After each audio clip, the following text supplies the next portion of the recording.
Welcome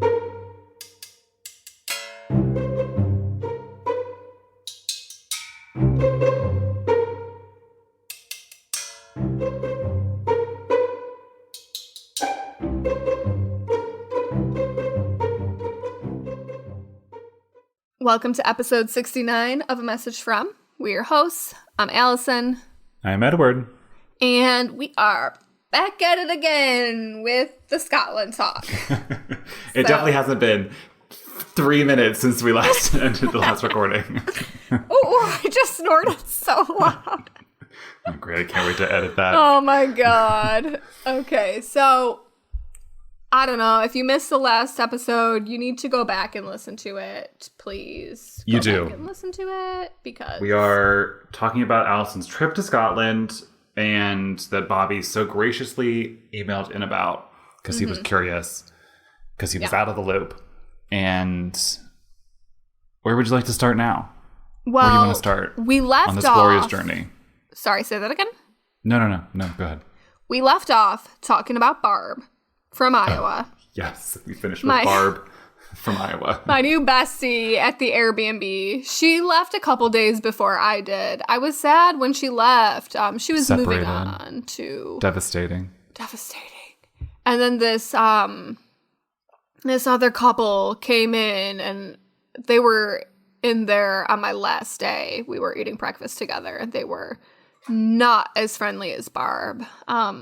So that was sad. It's hard to be as friendly as Barb. This is true. This is very true. Barb set the bar pretty high, but She set the barb pretty high. Funny. That's actually funny because the Barb is a Nicki Minaj fan. Anyway. True. Oh, speaking of music, so every morning in the little breakfast room, what was it? Clyde? I forget the numbers, but like their radio station was on, and I loved listening to it every morning. And they always had contests where you could call in and like answer trivia questions. And I was always just sitting there like, oh, I should call in and win this money. I wonder if they would let me win. Like, I don't even live in Scotland. Yeah, I don't know. Yeah. So we talked about, obviously, first impressions, why I went to Scotland, a little bit of the itinerary. I mentioned the places that I took day trips to. This is true. That factored into logistics, to where you stayed and why. Yeah, because it was so easy to get everywhere I needed to go from Glasgow. But that kind of makes me think of Bobby's question, Glasgow or Edinburgh. And I feel bad for saying this. Like, I don't want to say this, but I have to say Edinburgh. Why do you feel bad about that? Because feel like a therapist. Why does that make you feel bad? I liked staying in Glasgow. I obviously loved the host at my Airbnb. I loved the city. And I'm happy that I stayed there. But Edinburgh seems so much bigger and more like grand, and it seems like there was more to do there, and like I just felt like I could easily spend so much more time there. But then you're saying you chose poorly? No, not at all. I do not regret choosing to stay in Glasgow. But if I were to go back, when I go back, I will go back to Scotland. And for other people too, I guess, who are visiting, I wouldn't recommend against staying in Glasgow, but I could also say, like, if you're short on time, you could spend 1 or 2 days in Glasgow and be, like, satisfied with that, and then spend much more of your time elsewhere. Okay. Very diplomatic answer. Yeah. That basically means you should have stayed in Edinburgh. No, I 100% don't feel like that. You feel like it's a superior city? I feel like there's more that I was not able to do in Edinburgh based on the time that I was there, whereas in Glasgow, I pretty much got to do everything that was on my list there. Well, that makes sense, obviously, because you stayed there. True. Very good point. But I also, for me, Glasgow was kind of the perfect location because it was closer to Loch Lomond, and I knew I wanted to go there for a day. Mm-hmm. And it's a little bit closer to Stirling, I believe, than Edinburgh was, so the train ride there was a little bit shorter as well. But it worked out. And pretty much I made my decision based on flights, because the flights that I was finding, obviously, were into Glasgow, and I knew I could have switched Airbnbs and spent like half time in Glasgow, half time in Edinburgh, but I just didn't want to deal with the hassle, and it worked out. It's Miz. I hate moving shit around. It's so miserable. And like having to pack everything back up again just to unpack it. Yeah. No. Can't be. I can't.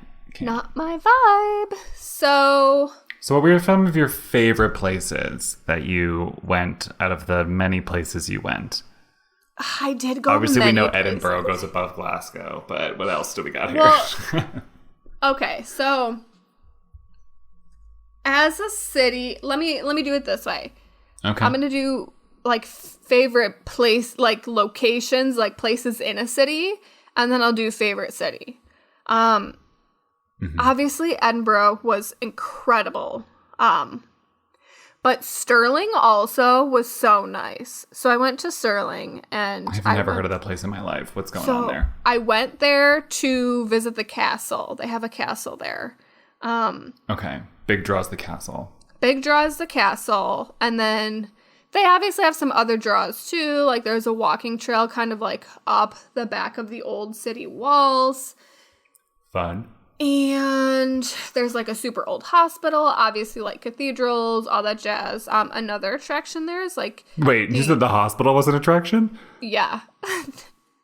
The hospital. Well, it's like very historic place. I didn't go in the hospital, but like the old Why is it historic? Hospital. It's been there for like a bazillion years or something. I don't know. Oh, it's just old. It's just old. They have like an old town jail too, where you can go in and see like the jail where people were kept. I did not go in there, but that's another big attraction there. But okay. Again, beautiful. Oh my gosh, gorgeous. The whole city, the whole town. The views were beautiful. But the castle was really cool because I feel like it had a lot of different things to offer. Like you could walk around the old walls. Obviously, you get the views. They were very good with like signposting, so you can get the information on your own without having to do a group tour, which I love. Love. There were group tours there, and the interesting thing too was, so you have the castle itself, and you can go in and you can see like the old rooms and everything where like who was Mary, living Queen here? of Scots and her parents and stuff were living there at one point in time. Didn't she get beheaded? I think so. They were yikes with her. She almost died in a fire once, and then she escaped the fire, but then she was like, did someone kill her husband or her dad? And then they blamed her for it, and so then they like locked her up in this tower in the castle or something. Was she not one of Henry the whatever the numbers 17 wives? Wait, was she? I think she was. I don't know. There were some Henrys in there, and it was a lot. Okay. She does ring a bell. She's an important person, so she lived there. That's good to know. She's a very... She go to the hospital? She probably did go to the hospital. So there's that part, and then there was also a Highlander museum there, so you got to learn about like some of the Highlander regiments and like their roles and... What is that? Okay, so... I've never seen Braveheart. Oh, I never watched Braveheart either, and apparently that like real Scottish people think that Braveheart like made a mockery of the whole thing. So oh, well, that's good. Good to know that you didn't see it then. Yeah, exactly. So anyway, you have like the Highlanders, right? And they all had their own clans. No, what is a Highlander? Someone who lives in the Highlands of Scotland. Is that like above where you stayed? Yeah, above where I stayed. Okay. So when I was on Loch Lomond, that's called the gateway to the Highlands, because the Highlands formed when, like, many, many years ago, when these two, like, what are they, tectonic plates shifted, and it created... Oh my god, this is like a geology lesson now. Yeah, it helped create some of those inland lakes, right? And then, so, you know, so the things... from Pangea to the Highlands. From Pangea to the Highlands. Okay. And so the terrain up there obviously is much more rugged, it's more hilly, it's more mountainous, more harsh terrain, yada, yada, yada. So Highlanders are people who live up there in the Highlands, right? Right. And so they used to have all these clans, right? So you had like your family clan or whatever. And y'all did your own thing or whatever. But there was this uprising in the 1760s, I think, that kind of like put kaput to the Highlander clans. And that was when the British really took over. It was like the Jacobite uprising, all this stuff. And then there was like Prince Charlie, who was like chilling in France, who was like, I'm the rightful king, I belong on the throne, blah, blah, blah, blah. Why was he chilling in France? Did they hate each other? Well, did they? I don't know.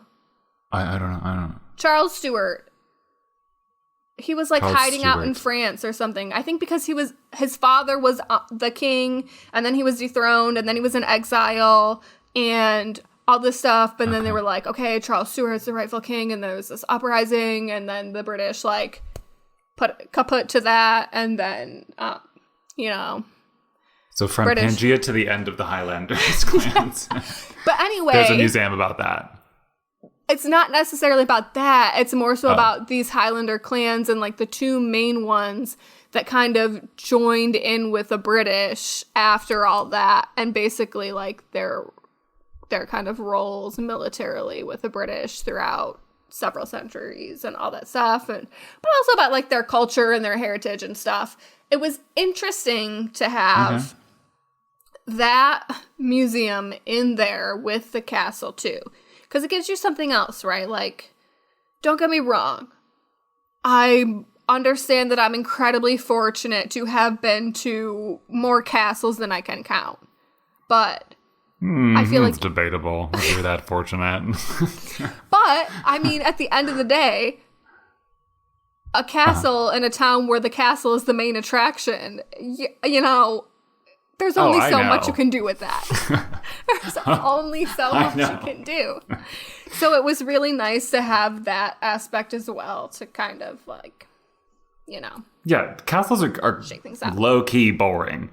And especially beautiful. once you've seen at least like 4, right? Yeah. Unless they're like very different, but like if you're in, for example, just like 3 European countries, they kind of all start to look the same, you know? Mm-hmm. And they don't exactly like give much, so that does seem like there is more to do with that one than at literally most any other castles.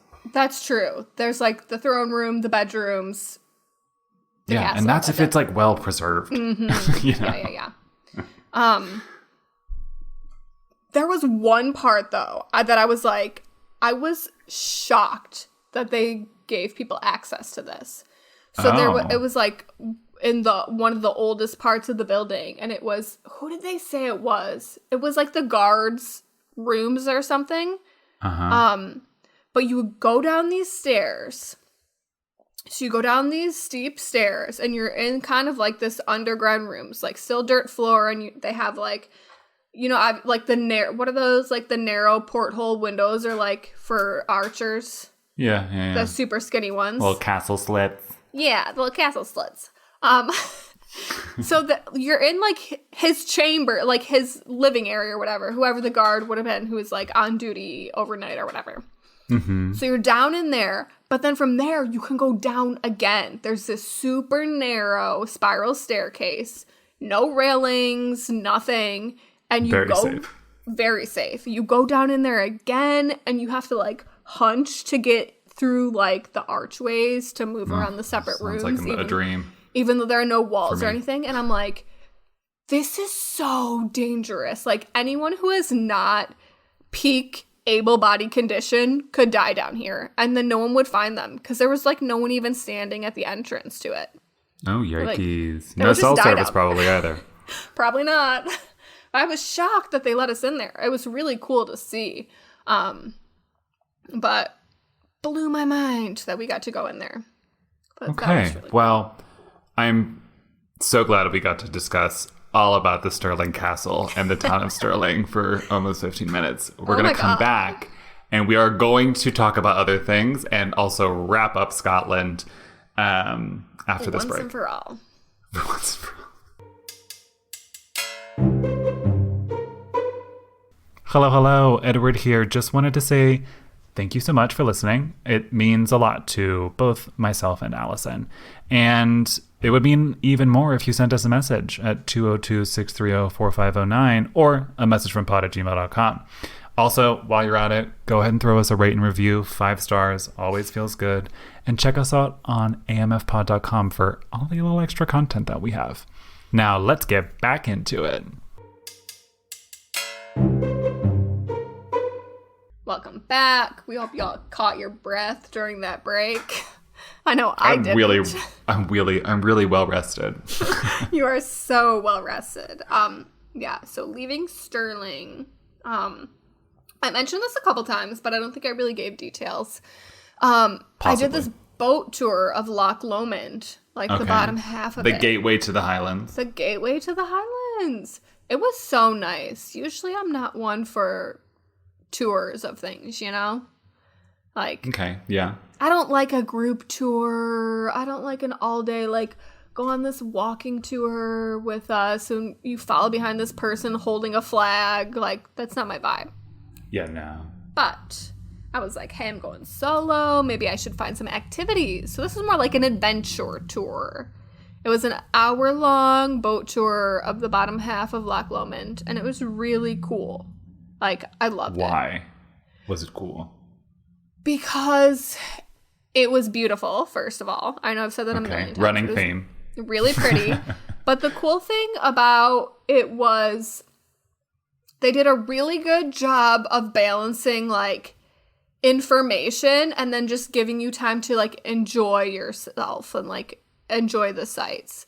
You leave on this boat tour and they would give some information, if you pass a really big house or, a castle or something, and they would, kind of talk about okay, the so you were, history. Passing things. Yeah, we were passing, mansions in the hills, and, Are these, old mansions or, currently lived old. in abodes? So there would be, a super old house that the super rich family owned once, and then it was, turned into a hospital for American soldiers that were being evacuated away from the war front. Yeah.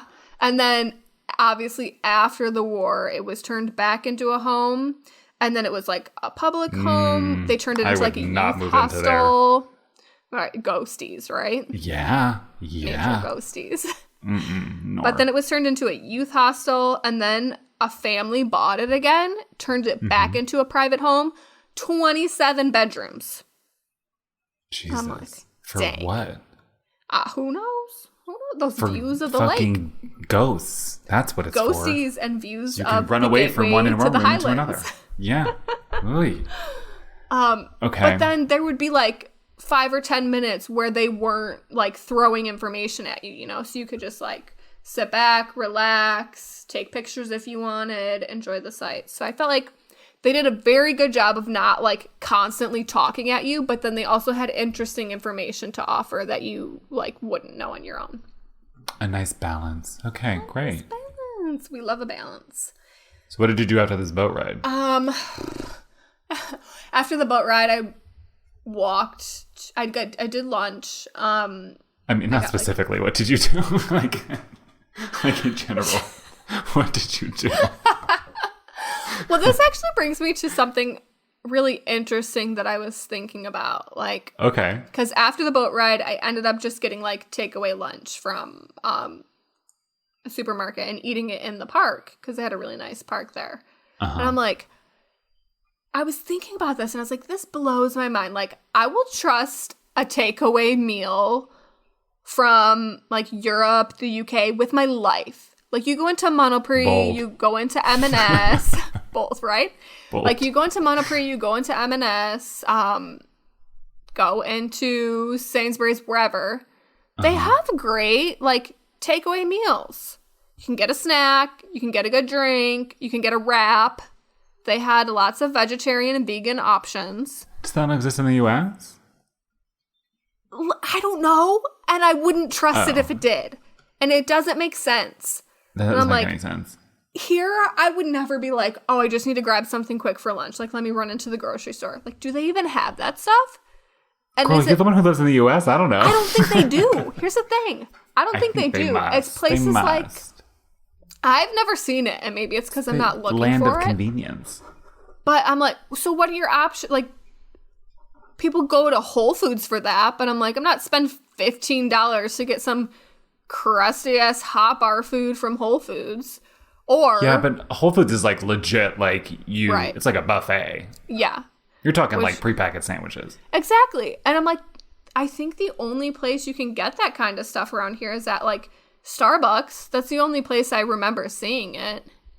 And I feel so vindicated because Thursday morning, my first morning after I got back home, and I had no food in my house, and I didn't have time to go grocery shopping because apparently the United States doesn't know how to do anything.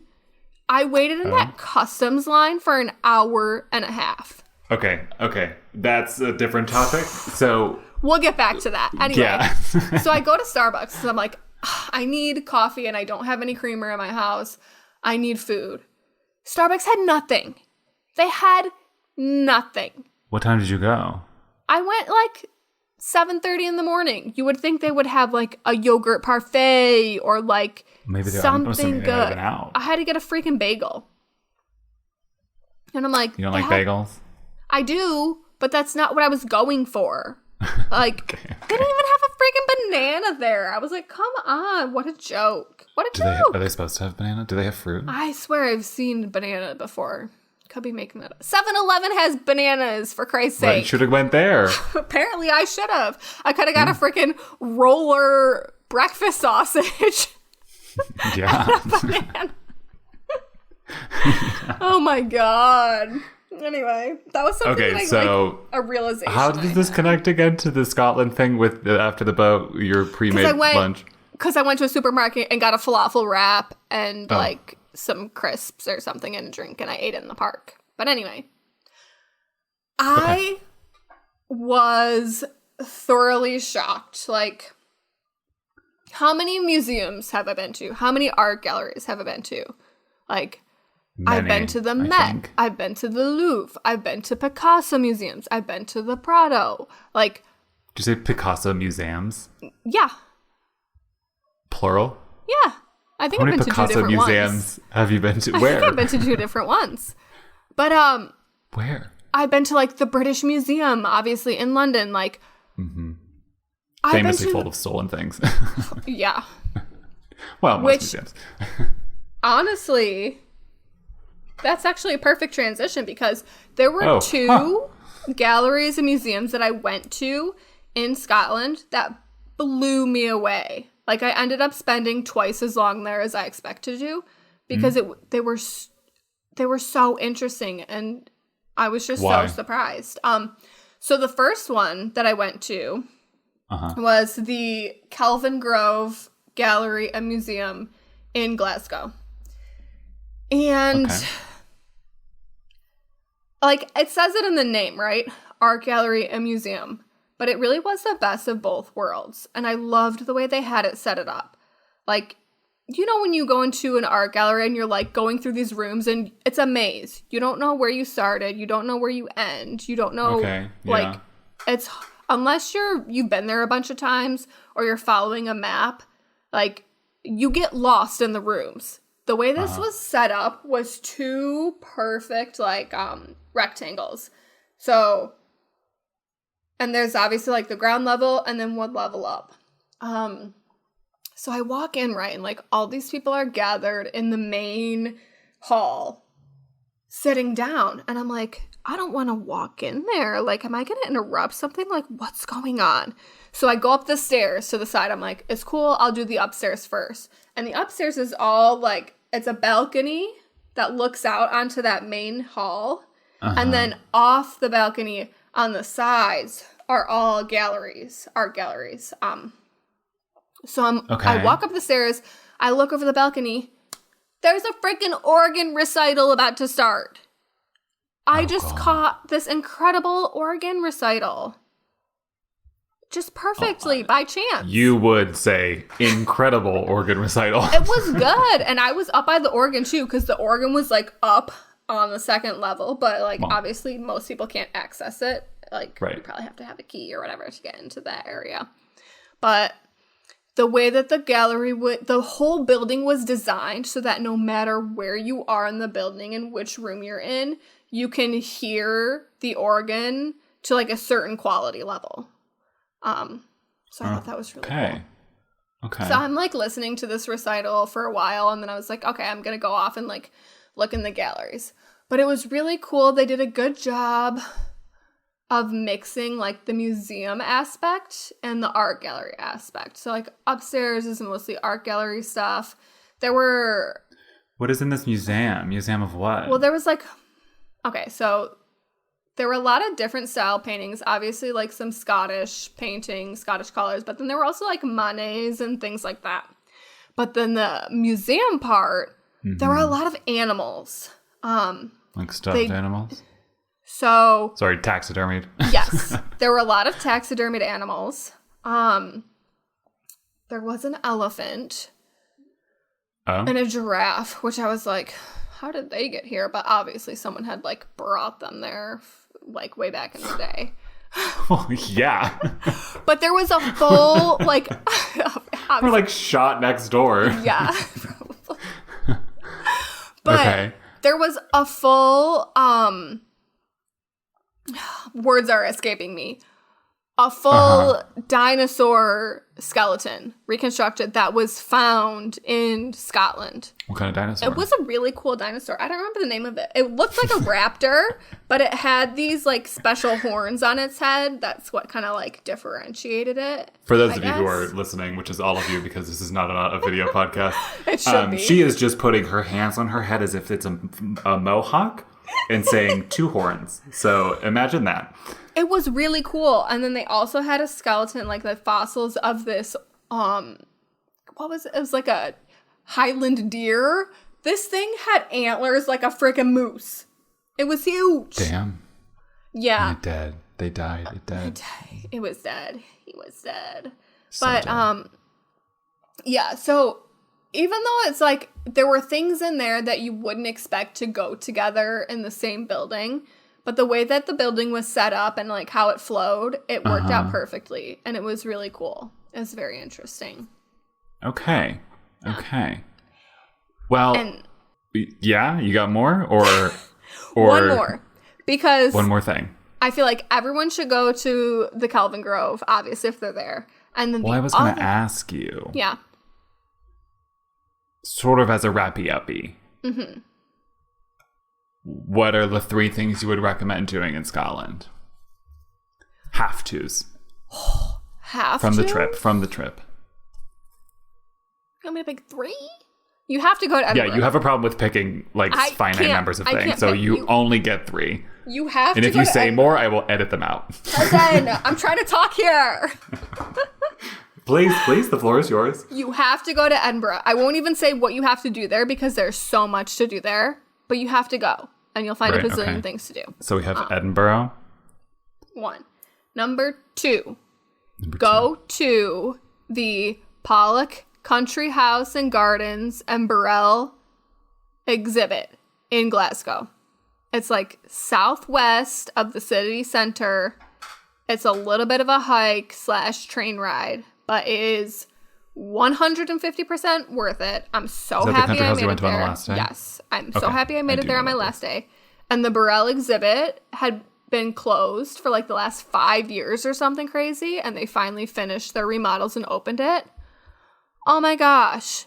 It was incredible. One of the best galleries I've been to ever. It's an art gallery?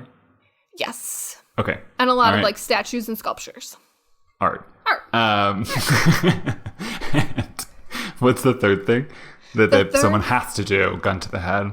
Has to, gun to the head, go to a lock. I did Loch Lomond. Just a lock. I did Loch Lomond. There's a billion of them. You could pick any of them, and they're really cool. Why didn't you go to Loch Ness? Because it was way north, and I will do a separate trip for Highland business. Okay, great. My last question before we part is, would you recommend that I go to Scotland? I would, and this is why. Because for years, you talked so much crap about how much you hated Barcelona, and then when you and I went there, you act like you didn't hate it at all. Well, to be fair, the time that we went was my fourth time. You went back again. So you think I should go to Scotland? Yeah. I think you need to give it a chance. All right. Well, we'll see if that happens within my 30s or my 40s or potentially in my 50s. If we make it that far. I think it'll be there for a while, so. Well, that has been our 2-episode endeavor into Alyson's trip to Scotland. We will not be talking about Scotland for at least a full calendar year. So if you have any questions regarding Scotland, write it down on a note and set yourself a reminder for 365 days from now. And then send it in to us at 202-630-4509 or a message from pod@gmail.com. Please rate and review us 5 stars on Apple Podcasts and Spotify. And check us out on amfpod.com for social media links, Instagram, Twitter, and extra bonus content. I don't believe I'm missing anything else. I think that's everything. I'm not. Great. Bye. Bye.